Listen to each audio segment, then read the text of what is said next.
Abra sua Bíblia, Evangelho de João, capítulo 7. Na verdade, eu vou basicamente narrar para você um pouco do 7 e do 8.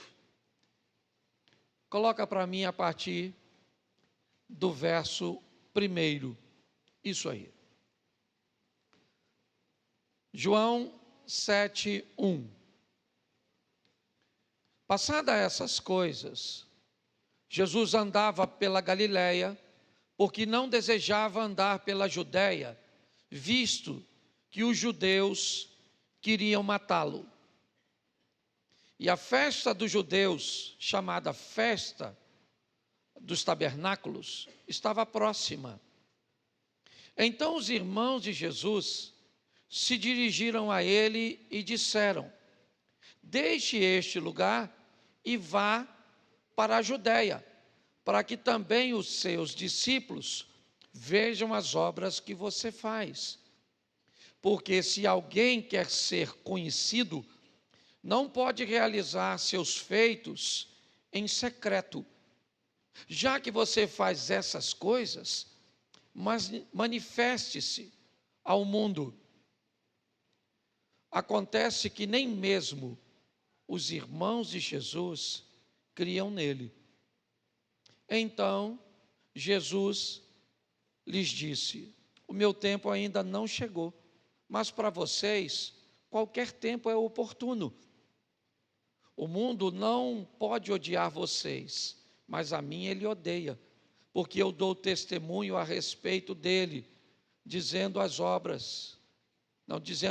que as suas obras são más. Vão vocês à festa. Eu não vou, porque o meu tempo ainda não se cumpriu. Tendo dito isso, Jesus continuou na Galiléia. Depois que seus irmãos tinham ido à festa, Jesus também foi, não publicamente, mas em secreto. Ora, os judeus o procuravam na festa e perguntavam: onde estará ele? Feche os seus olhos. Senhor nosso Deus e Pai, em nome de Jesus, eis aqui a tua palavra. Continua falando conosco pelo poder do nome de Jesus. Amém. Glória a Deus. Amém. Eu quero falar um pouco com vocês hoje. Como conviver num ambiente de incompreensão? Como conviver num ambiente onde o seu modelo de vida se diferencia dos demais? Como se comportar num ambiente onde as pessoas não conseguem entender o que você faz, não conseguem entender como você se comporta, não conseguem entender como as coisas estão acontecendo com você, sejam essas coisas positivas ou negativas. Muitas vezes as coisas positivas, elas podem ter que enfrentar uma incompreensão, trazendo à tona um imerecimento de quem vive, buscando localizar falhas e erros, cujos quais desqualifiquem você de vivenciar tudo isso. Se você vive coisas que não são positivas, vive dor, perdas e muitas vezes caos, também pessoas vão procurar alguma coisa que te qualifiquem para vivenciar tudo isso. Você vivencia isso porque está com esse estilo de errado, porque fez isso, porque fez aquilo. Ou seja, a incompreensão é algo que nós podemos enfrentar em qualquer ambiente. Então eu quero começar com esse texto e depois nós vamos a João 8.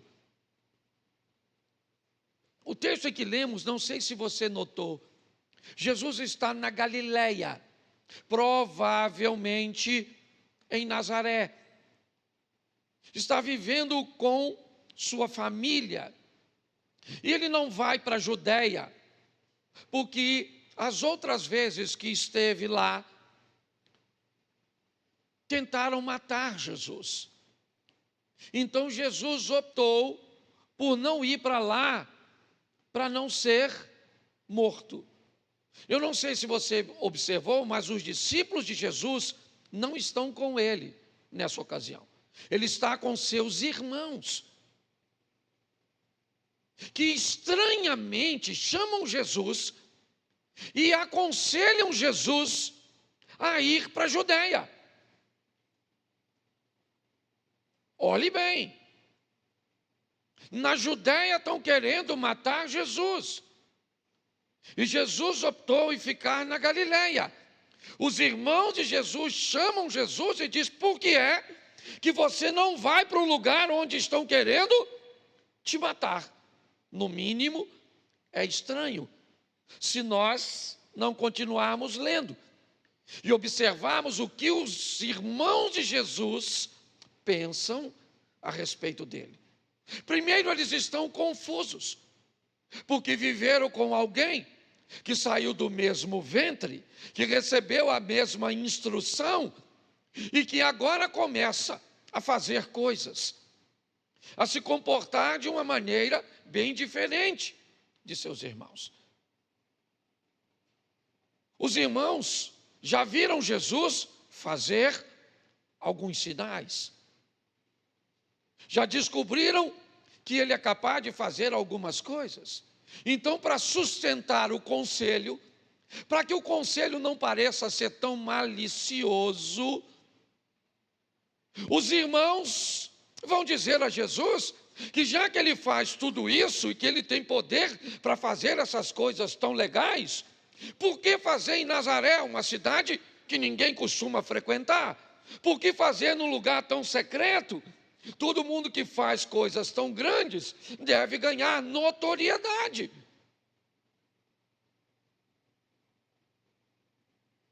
Esse é o conselho, ou pelo menos o argumento dos irmãos.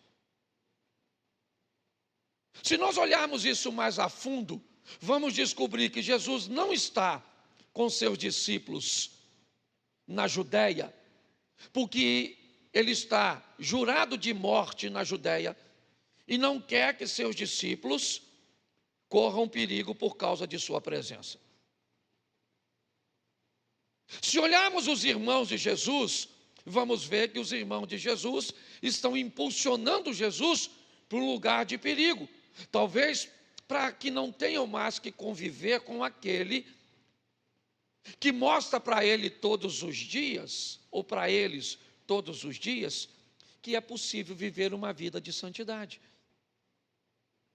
Jesus não era um crente que ficava dizendo para seus irmãos tudo o que eles faziam de errado. Essa não é a postura de um crente de verdade. A postura de um crente de verdade é viver uma vida que mostre para as pessoas que é possível vencer o pecado e viver uma vida decente. É assim que se porta o verdadeiro cristão. Não que isso não vai incomodar, porque quando você convive com o estilo de vida correto perto de quem não consegue, você não precisa acusar essas pessoas verbalmente. Seu comportamento e seu estilo de vida já é altamente acusador. Então pare de perguntar porque você trabalha num lugar e tem um estilo de vida e as pessoas muitas vezes não gostam do seu estilo e você não acusa ninguém. Acusa sim. Você é um testemunho vivo de que nós conseguimos viver uma vida santa na presença do Eterno. Amém? Isso. Mas aí Jesus diz a seus irmãos: não é chegada a minha hora de ir para lá. Faça o seguinte, vão vocês. É hora de vocês, podem ir. É a festa dos tabernáculos. Ela vai estar acontecendo. Jerusalém vai estar cheia de pessoas. Vão vocês. E eu não sei se vocês observaram, mas assim que os irmãos de Jesus saem, o texto diz que Jesus foi. Ele também foi para Jerusalém. E por que é que ele não foi com seus irmãos? Pelo mesmo motivo que não estava com seus discípulos. Enquanto os irmãos de Jesus querem ver Jesus morto, Jesus não quer ver seus irmãos em perigo.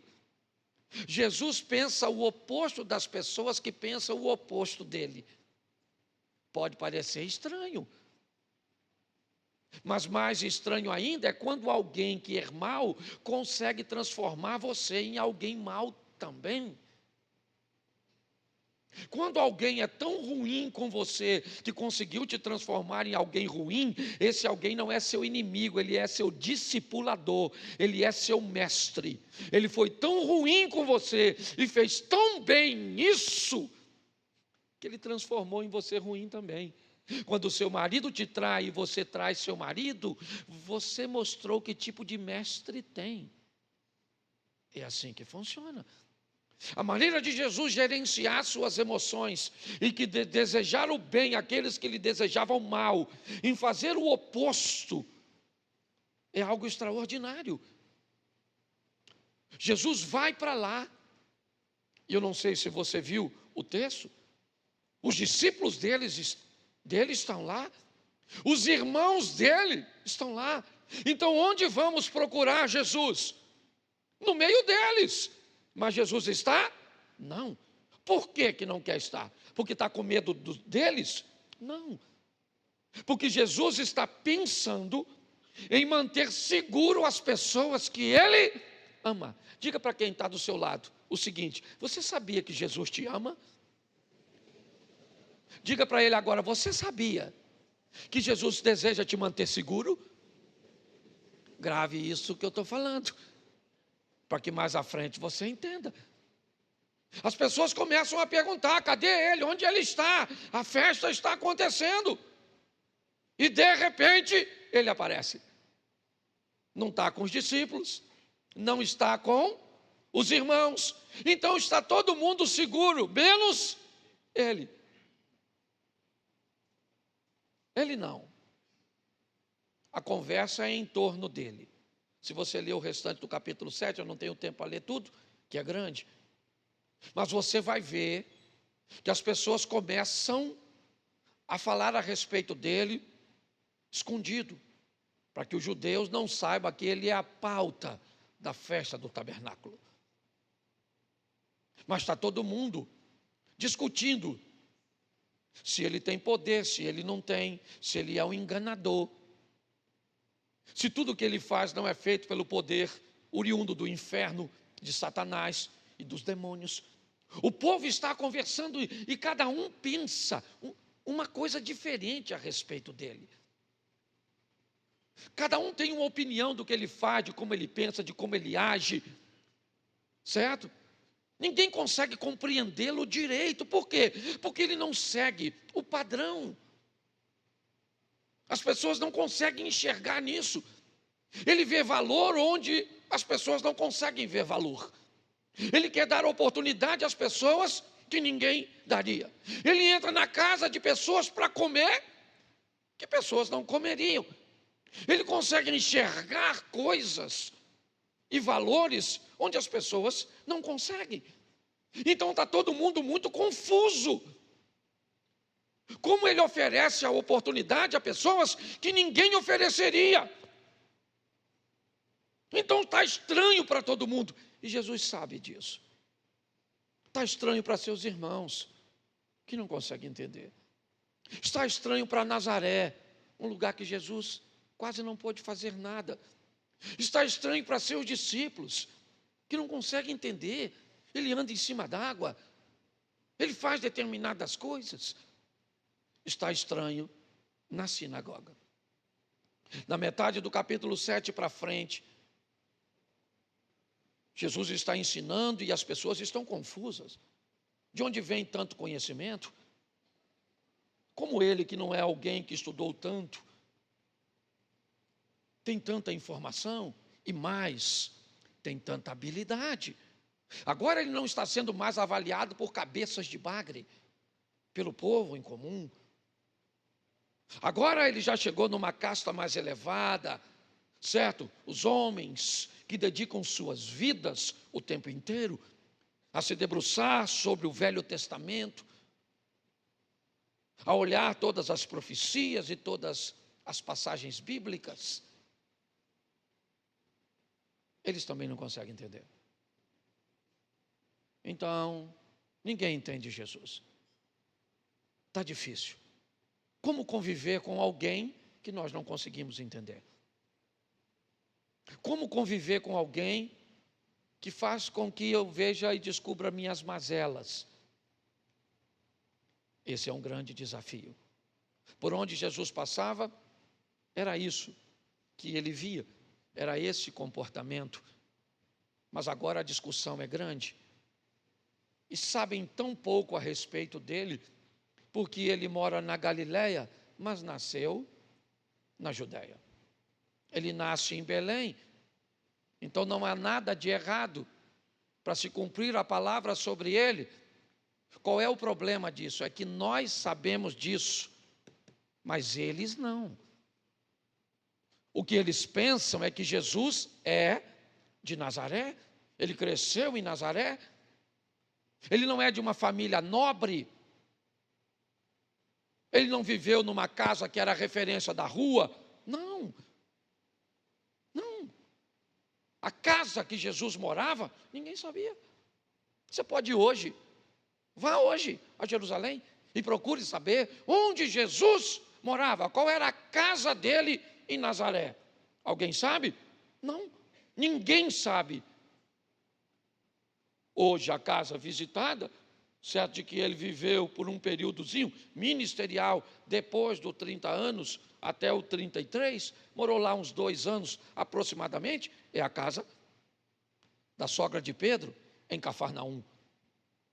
Então as pessoas não conseguem entender, mensurar. E você acha que isso mudou? Muito pouco. A incompreensão é algo que continua na mente das pessoas quando olha para alguém que resolveu viver uma vida com Cristo. A incompreensão é muito difícil quando o casal resolve colocar Cristo no centro do seu casamento. Um homem que consegue colocar o Senhor à frente, no centro dos seus negócios. Uma pessoa que cumpre os princípios, que paga seus impostos, que vive de forma digna, ainda é uma pessoa muito estranha. Ela é estranha porque se veste de uma maneira esquisita. Não quer mostrar o que a maioria das pessoas mostram, não pensam do jeito. O mundo mudou muito pouco. No que diz respeito à tecnologia, muito. Porque o mundo físico e emocional mudou muito, mas o mundo espiritual continua do mesmo jeito que começou. Ele não muda. E é assim que funciona. E quando olhamos para isso, o que vemos é a discussão. Agora na elite dos pensadores, dos estudiosos, que sequer são capazes de saber onde Jesus nasceu. A discussão é a mais descabida. Examine as Escrituras e observe se algum profeta renomado veio da Galileia. O Messias virá de Belém. E aí? Não seria fácil descobrir isso? Sim ou não? Sim ou não? Bastava perguntar a mãe. Ele nasceu onde? Mas descobrir que Jesus era de Belém não era a solução. Aumentaria o problema. Porque tem coisas que é melhor não descobrir.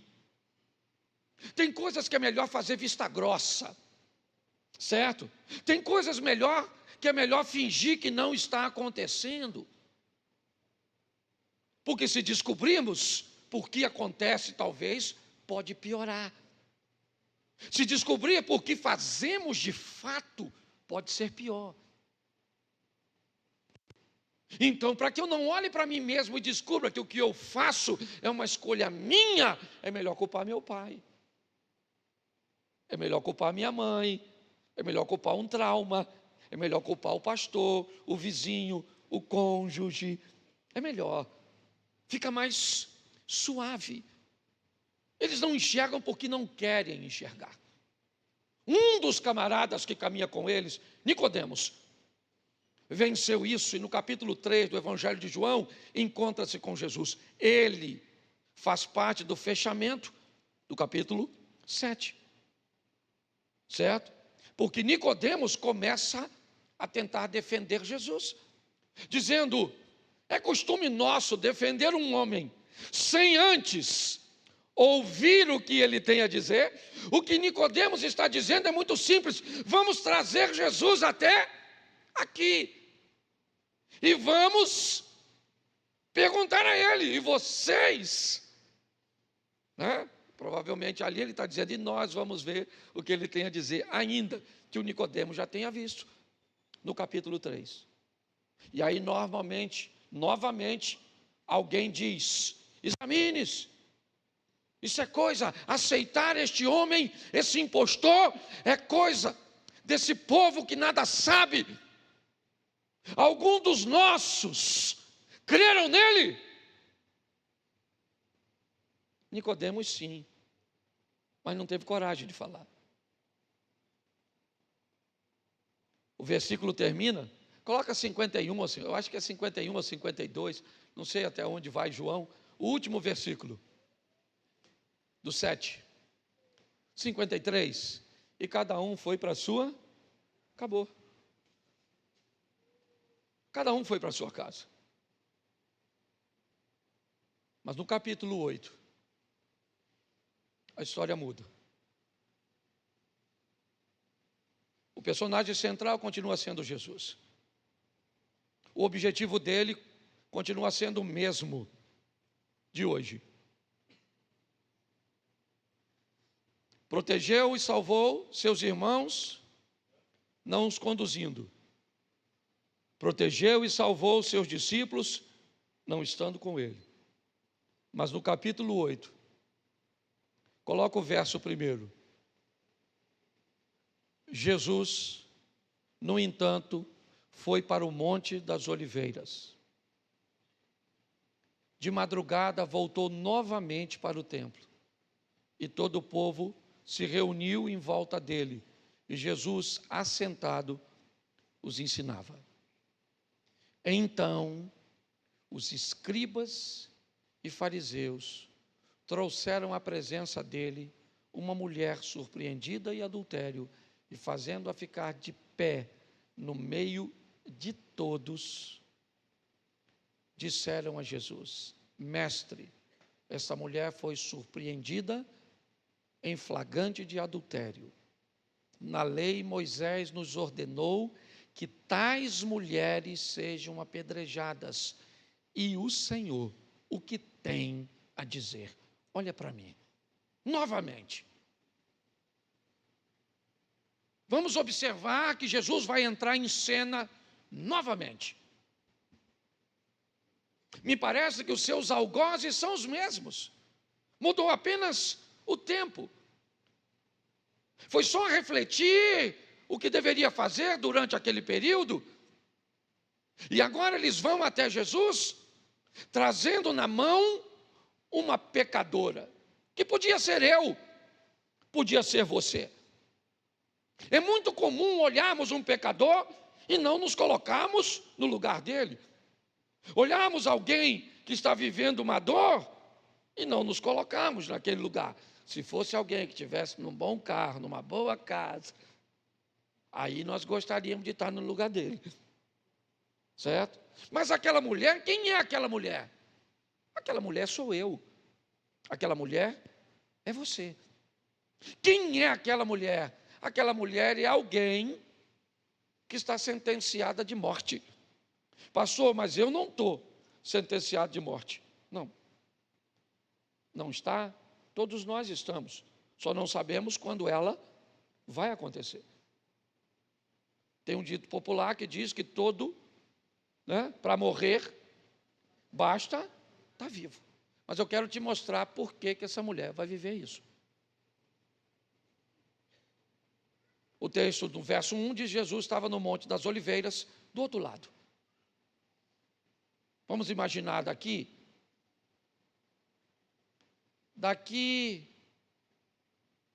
um pouco depois da Praça da Pedreira, da Mantiqueira, talvez, um pouco depois. Monte das Oliveiras, você está de frente para o outro lado. Jerusalém está do outro lado. Basta descer o vale e está do outro lado. Jesus veio para o lado de cá e ele está orando a madrugada inteira. A Bíblia diz que aquilo que fazemos nas trevas, às escuras, uma hora vai aparecer. Tudo vai vir para a luz. É assim que funciona. Jesus está orando no monte e uma mulher está com um homem que não é dela na cama. A madrugada era a mesma para os dois, para a mulher e para Jesus. Qual é a diferença? Que um é o Salvador, o outro é o pecador. O que o pecador deveria estar fazendo? Pecando. E o que o Salvador deveria estar fazendo? Salvando. Isso vai mudar porque o pecador, quando encontra com o Salvador, não leva o Salvador para o inferno, mas quando o pecador encontra com o Salvador tira o homem do inferno. Escreve o nome desse homem, dessa mulher no livro da vida. O caminho vai se cruzar, mas é importante entendermos isso. O que ela está fazendo? Pecando. O motivo que a fez, não estou aqui para. Agora, diga-se de passagem, a lei do Moisés dizia que a adúltera deveria morrer a pedrada, sim ou não? E eu te pergunto, a mulher que estava adulterando sabia dessa lei, sim ou não? Sim ou não? Então ela queria morrer? Fala sério. Vou aqui contextualizar por dias de hoje, de olho fechado, para não parecer que o pastor está. Um cara solteiro, que namora, que está noivo, quando ele está fazendo aquilo lá, que os casados quase não fazem, mas sabem o que é. Ele está querendo morrer? Sim ou não? Não, ele não está querendo morrer, não. A pessoa, quando peca, ela não está nem pensando na morte. Então a dona está lá, vivendo a vida dela, sim ou não? Estava dando algum prazer para ela, momentâneo? Sim, então a dona está lá. A noite está escura para os dois. Para Jesus e para ela. Está certo? O que estão fazendo é que é diferente. Então amanheceu para Jesus.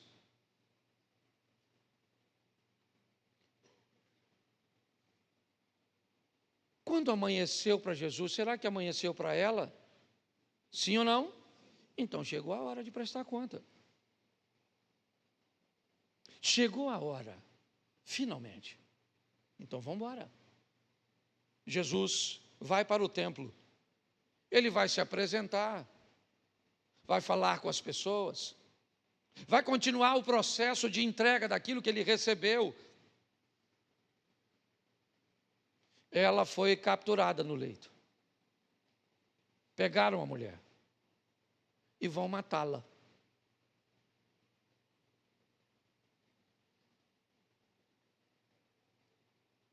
Ela até mereceria morrer. Dependendo do dia que ela pegar você, se você estiver meio irritado, você vai falar, quer saber de uma coisa? Ela sabia mesmo, era uma mulher sem vergonha, safada, com licença da palavra no altar. Tá bom? É só para ficar claro, certo? E a gente pensa assim, tem ou não tem? Tem ou não tem? Às vezes a gente pensa que tem. Tem gente que você deu um conselho, você deu 10 conselhos, você deu 10 conselhos, você e faz tudo o contrário. Aí vem, dá vontade de você falar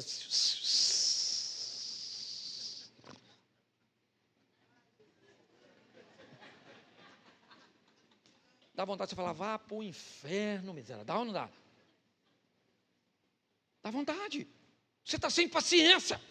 Você olha e diz assim, essa pessoa merece ou não merece? Não merece, não. Não merece, não. Oh, peraí, poxa. É só impulsionar você. Você já vira discípulo do chifrudo? Não merece, não. Não merece, não. A pessoa errou, falhou, mas ela não foi criada por Deus para ir para o... Então, nós não somos agente de condenação. Nós somos agente de salvar. Nós não somos cúmplice. Entendeu? Aí não, poxa. Todo mundo pega, eu vou pegar também. Todo mundo faz, eu vou fazer. Aí não. Esse dia o cara falou comigo que ia fazer eu já falei isso aqui, ia fazer um gato no meu relógio, Samuel. Eu falei, gato, e estava caro aquela época de bandeira vermelha, sabe? Lembra? Falei, um gato. Esse dia a gente estava até conversando sobre gato. Aí eu falei, gato. Quando ele falou economia, eu falei, gato. Gato é de Deus, não é? Gato é de Deus. Nossa, ele falou, pastor, o senhor paga quanto? Eu falei, quanto pagava? Ele reduziu assim nos 70%. Eu falei, miau. Caraca, falei. A primeira, aí ele veio com os argumentos. Porque pensa assim, pastor. A gente já paga imposto em tudo. Falei, é mesmo. O pessoal nas comunidades gasta energia demais, e a gente que paga, o senhor não acha injusto? Eu acho mesmo. O cara é bom no gato. E o gato nem era caro. Isso porque aquilo que vai te levar para o inferno não precisa ser caro. E eu já estava com gato. Falei, gato. Por que o senhor fala isso? O senhor tinha que ter vergonha? Não tenho. Eu tenho vergonha quando eu faço. De sentir eu não tenho, porque eu não sou super-homem. Tem uma cuequinha aqui por cima? Não tem. Eu não sou super-homem. Eu sou gente. E você também é. Então tem dia que você vai querer matar seu marido, esganar seu filho. Tem dia que você está... Mas você fala assim, foi na cruz, onde o dia eu vi meus pecados. O que é isso? Isso é ser gente. Tem dia que você olha para o seu marido e diz, eu não quero. Não quero mais isso. Ele olha para a senhora e diz, acabou. Eu não quero essa bruxa. Eu não quero vir mais à igreja. Eu não quero. Estou cansado de crente. Estou por aqui com crente. Não precisa levantar a mão, mas eu sei. Porque eu sou gente. Certo? Então é importante a gente entender isso.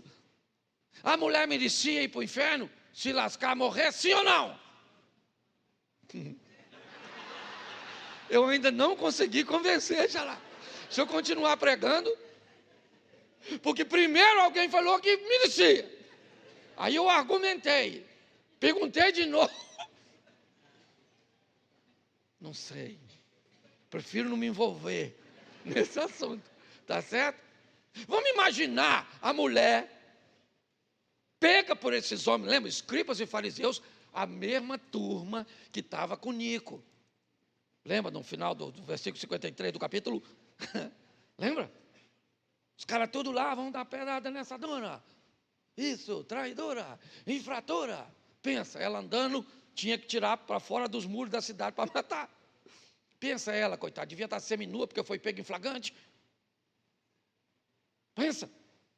Aí ela vai andando, sendo conduzida, devia ter uns meninos, adolescentes, olhando, falando, não mata não, a dona legal dessa, Ana, maneirinha. Também devia ter uma mulher casada, olhando, pensando o quê? Mata mesmo. Essa magrelinha, gostosinha, isso aí, lada de homem. Devia ter uns homens, sim ou não? Pensando o quê? Eu não quero me meter nisso. Me deixa fora, não foi eu que peguei, certo? Devia ter uns idosos falando o quê? Mata mesmo, não faço mais nada. Não. Tem de tudo, gente, tem de tudo. Quando... Nossa, você que está visitando, perdoa. O pessoal daqui já está acostumado, né, Bruno? Mas preste atenção, tem de tudo. Quando você cai, tem gente que torce para você se erguer, sim ou não? Tem gente que fica feliz porque você caiu, sim ou não? Então tem de tudo. Nós temos que sobreviver nesse ambiente de crente. O que o crente tem? Uma pedra na mão. Todo mundo falando, vou dar uma pedrada nessa maluca. Pega a pedra aí, maluco. Vou dar uma pedrada na cabeça dessa miserável, que você vai ver só. E todo mundo indo para lá, taca a pedra na dona. E vão levar a dona para quem? Para quem? E Jesus é especialista em salvar. Não dá fim que ninguém morra. Certo? Até o ladrão da esquerda não era para ter ido, pô. Era para ter se dado bem. Estou falando, Jesus podia salvar. Certo? Podia ou não podia? Eu não estou falando de política não, tá bom? Hoje se a gente fala esquerda, esquerda é isso aqui, ó, isso aqui é esquerda, isso aqui é direita, isso aqui não é Bolsonaro, isso aqui é direita, isso aqui não é Lula, não tem Lula aqui, não tem. Então, pelo amor de Deus, deixa a política lá fora. E hoje você falou, não, você já está falando do Lula, já vão embora dessa igreja, então vá para o inferno, vai não, certo? Direito, não, porque a gente não pode falar mais nada. Já fala, já vira. Aí a gente que está à frente de uma igreja, tem gente, certo, que tem apreço pela direita, tem gente que tem apreço pela esquerda, e pronto. E todo mundo tem que ir para o céu. Pronto. Não vou nem perguntar se vale um amém. Já tem gente de direita que falou, se ele for, não vou.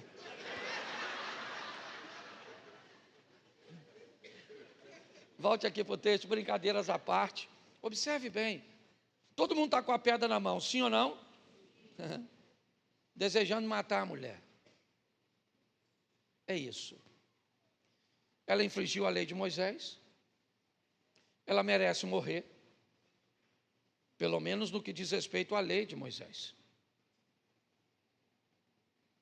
Mas levaram essa mulher para Jesus. E quando Jesus chega, deixa eu falar uma coisa para você agora. Eu não quero saber o que você fez, o que você viveu, o que aconteceu no seu ontem.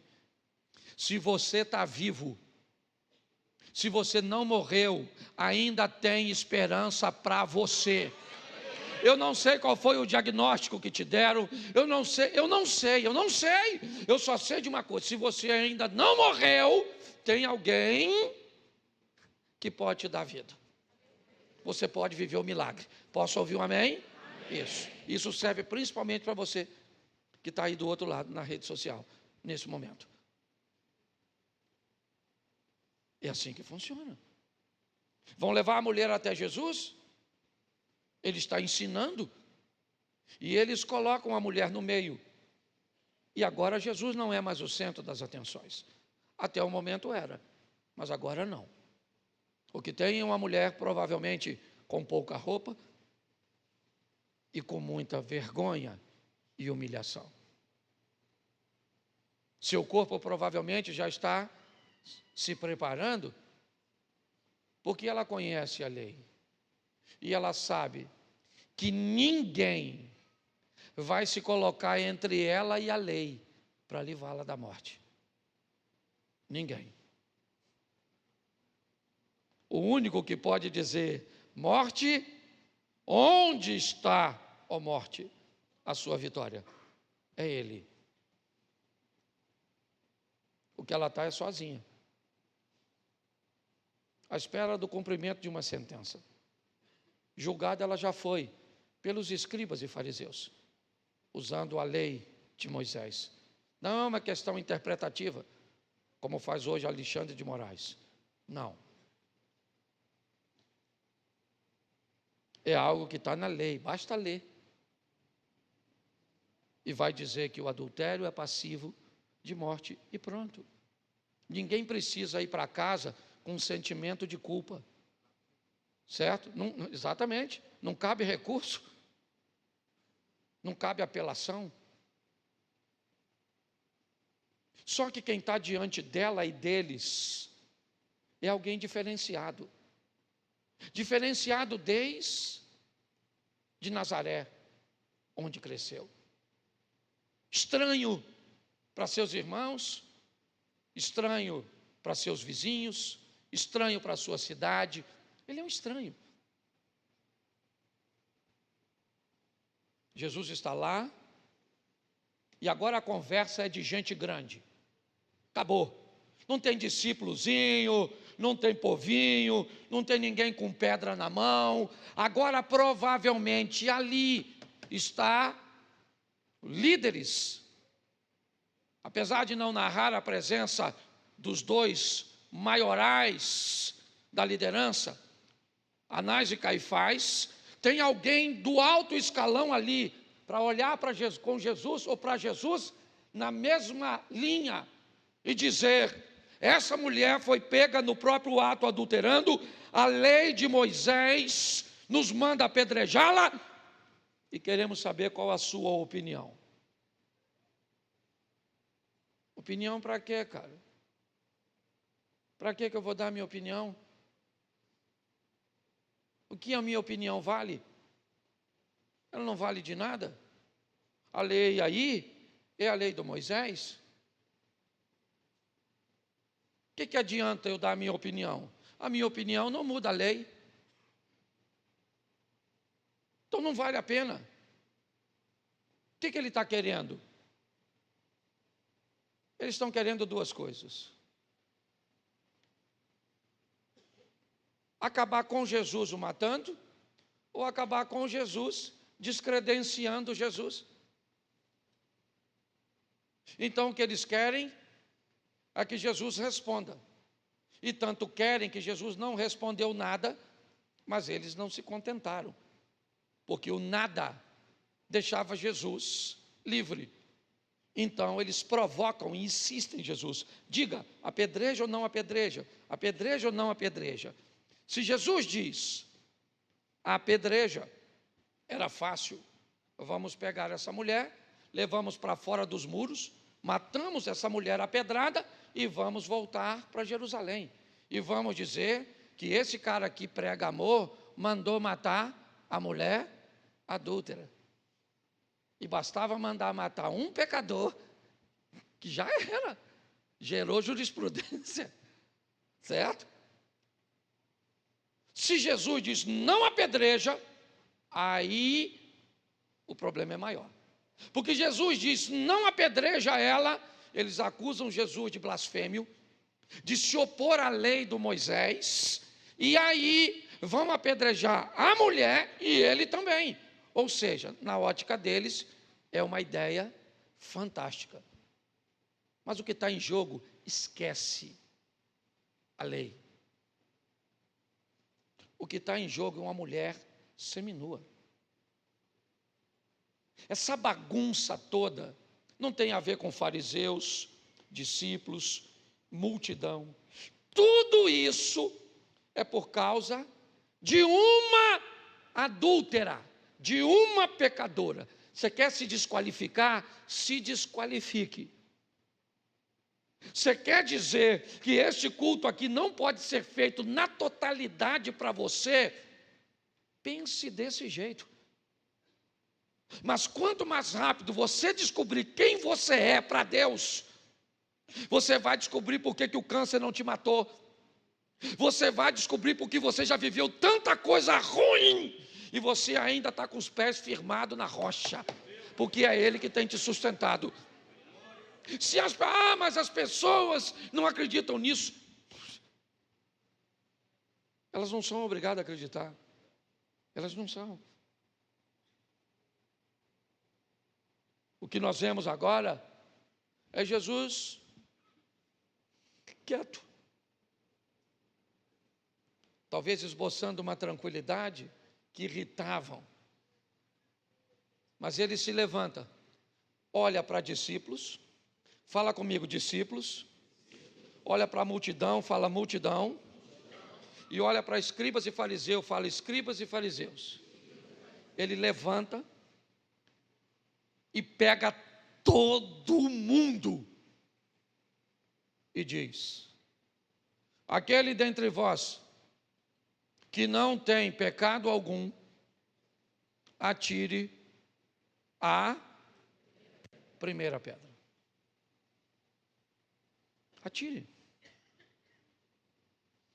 E baixou a cabeça.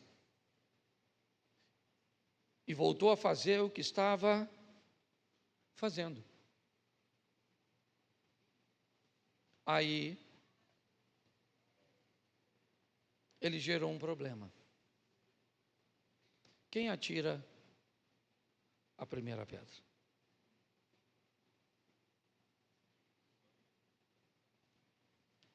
Segundo a lei do Moisés, nesse ambiente, antes do apedrejamento, pelo menos 2 testemunhas precisariam comparecer Lembra? Testemunhar o fato. E mais do que testemunhar, eu vi essa mulher adulterando, eu vi. Eu também vi e concordo, é verdade. Então você que viu, pega a sua pedra, atira nela, o outro que viu, atire. Essa expressão primeira pedra, na verdade, deveria estar no plural, porque não poderia ser uma pedra só, precisaria ser duas, por causa das duas testemunhas. Mas, se alguém atirar uma pedra em alguém de forma indevida, esse alguém estará debaixo da mesma pena. Certo?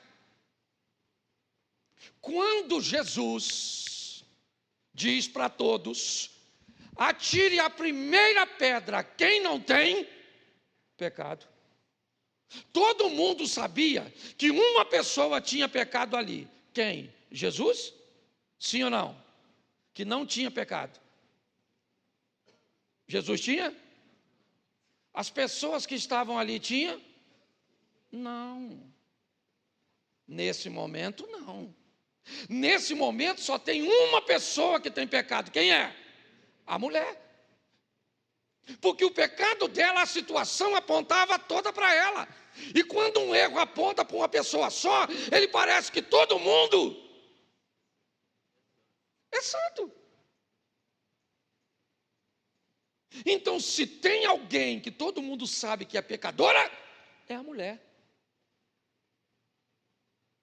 Mas quando Jesus disse para atacar uma pedra nela, não pode ter pecado. Em algumas reuniões, depois você lê na Bíblia, Jesus está sentado e uma pessoa está pensando algo a respeito dele, e sabe o que ele falou? O que você está pensando em isso e isso? Assim, a meu respeito. Então a turma já sabe que Jesus sabe o que ninguém sabe. Então, se alguém resolve tacar a pedra, corre o risco. Porque todo mundo sabe que tem, tu não sabe que tem? Sim, o seu pecado, sim. Vamos imaginar agora se a mulher adulta estivesse aqui. Vamos fazer uma enquete. E eu fosse Jesus, estou fora. E eu falasse: vem aqui agora e atire a pedra quem não tem pecado. Quem de vocês levantaria? Levante sua mão santa, consagrada ao Eterno agora, porque todo mundo tem. E você deve estar pensando agora: pastor, muda logo o ponto. Se Deus começar a revelar, vai ficar difícil, certo? Todo mundo ficou olhando um para o outro. Quem viu, hein? Foi ele, ó. É. O Sidney e o Cláudio. Foi eles que viram. Taca. Eles com a pedra na mão, pensa. Que vergonha.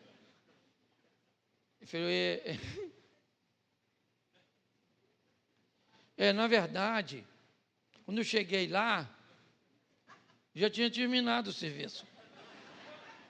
Eu não vi nada. Eu só escutei um gemido de longe, que poderia ser uma topada. Você está rindo? Um olhando para o outro, pensando: taca, taca, quem é que taca? Não taca. Alguém deve ter pensado: quem teve a ideia de trazer essa mulher aqui? Vão dar uma pedrada nele. Porque eu escolhi minha pedra com tanto carinho, agora não vou ter ninguém para dar uma pedradinha. E começaram a jogar as pedras tudo fora. O texto, depois você lê, que eu não sou obrigado a ler tudo. O texto diz que só ficou Jesus e a mulher. Foi embora discípulo, faleceu. Foi embora o Pedro, o João. A multidão. E começar pelos mais velhos até os últimos. Porque quanto mais velho, mais pecado tinha. Essa é brincadeira. E Jesus está lá só escrevendo.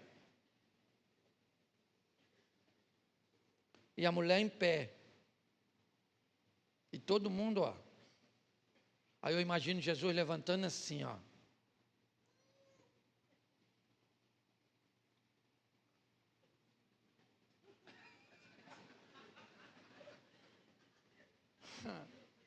Sabe aquela coisa de Roberto Carlos? Esse cara sou eu.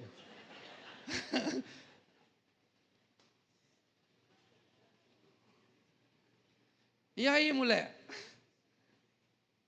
Não era tanta gente para te condenar? Lembra? Seu marido, seus filhos, sua sogra. E só eu para te defender, ó. Hã? Eu imagino ela pensando assim, eles têm, né, Senhor? Eles também têm pecado.